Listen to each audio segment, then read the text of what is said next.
Olá pessoal, hoje eu vou falar um pouquinho então para vocês sobre ecologia, mais especificamente sobre as relações ecológicas, as principais relações ecológicas entre os seres vivos no meio ambiente. As relações ecológicas elas são divididas em dois tipos. As relações conhecidas como intraespecíficas são relações que ocorrem entre indivíduos da mesma espécie. E as relações conhecidas como interespecíficas são as relações que ocorrem entre indivíduos de espécies diferentes. As relações elas também podem ser classificadas como harmônicas, quando nenhum dos indivíduos tem prejuízo, ou desarmônicas, quando pelo menos um indivíduo da relação tem prejuízo. Bom, as primeiras relações então que eu vou comentar são as intraespecíficas, entre indivíduos da mesma espécie, harmônicas, onde nenhum sofre prejuízo. Existem duas, a colônia e a sociedade.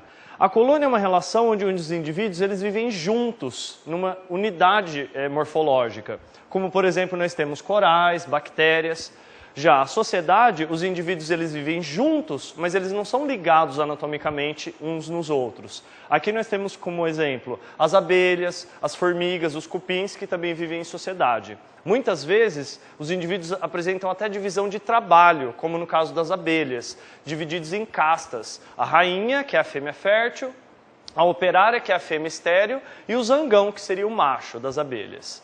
Já as relações desarmônicas entre indivíduos da mesma espécie são de dois tipos. O canibalismo, que é quando o indivíduo mata e devora outro indivíduo da mesma espécie. Como exemplo, nós temos a viúva negra, que é uma aranha que mata o macho depois da cópula.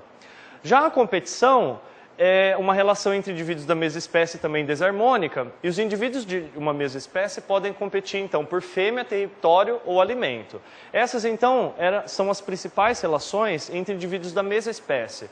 Agora, relações entre indivíduos de espécies diferentes também são divididas em harmônicas e desarmônicas. A primeira relação, então, que a gente vai ver é o mutualismo. O mutualismo consiste numa relação entre indivíduos de espécies diferentes, onde os dois têm benefício e existe uma dependência fisiológica entre eles. Um exemplo interessante é o exemplo do cupim e do protozoário que vive dentro do intestino dele, conhecido como triconinfa. O protozoário digere a celulose obtida da madeira a partir da alimentação do cupim, e o cupim fornece ao protozoário um local para ele viver. Então é boa a relação para o cupim e é boa a relação para o protozoário também. Porém, os indivíduos dessa relação dependem um do outro para sobreviver. Já na protocooperação é bem parecida com o mutualismo, porque os indivíduos também, os dois apresentam benefícios da relação, porém não ocorre uma dependência entre eles. Um exemplo interessante é o exemplo do anu, que é um pássaro que pousa no boi para tirar os carrapatos. Então, para o anu é interessante porque ele tem alimento, o carrapato, e para o boi também é interessante a relação porque ele tem os ectoparasitas retirados. Porém, um não depende do outro para sobreviver. Essa é a principal diferença entre essas duas relações.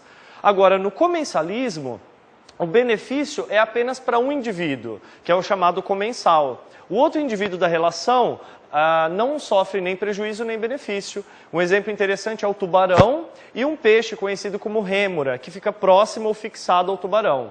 Para a rêmora é interessante a relação, porque ela tem restos de alimento e vive próximo do tubarão. Agora, para o tubarão, não faz nenhuma diferença a rêmora, por isso, então, a relação é conhecida como comensalismo.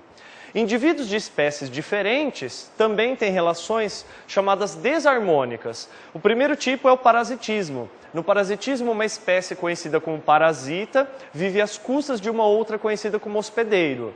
Já no predatismo, uma espécie mata e devora outra espécie, que vai servir então como alimento. A espécie que mata é conhecida como predador e a espécie que vai ser devorada, a presa. Essas duas relações elas são super importantes para o crescimento, para o controle do crescimento populacional. Apesar de serem relações desarmônicas, em termos de população é uma relação interessante. E a última relação que a gente vai ver é o conhecido como amensalismo, ou na botânica a gente conhece também como alelopatia. O indivíduo ele vai produzir substâncias que impedem o crescimento ou matam outro indivíduo. Então, é uma substância que vai inibir o crescimento. Aqui um exemplo interessante seria os fungos, que produzem substâncias que impedem o crescimento de bactérias, que aí foi a base da produção dos primeiros antibióticos. Bom, pessoal, essas então são as principais relações ecológicas que ocorrem na natureza. Obrigado pela atenção.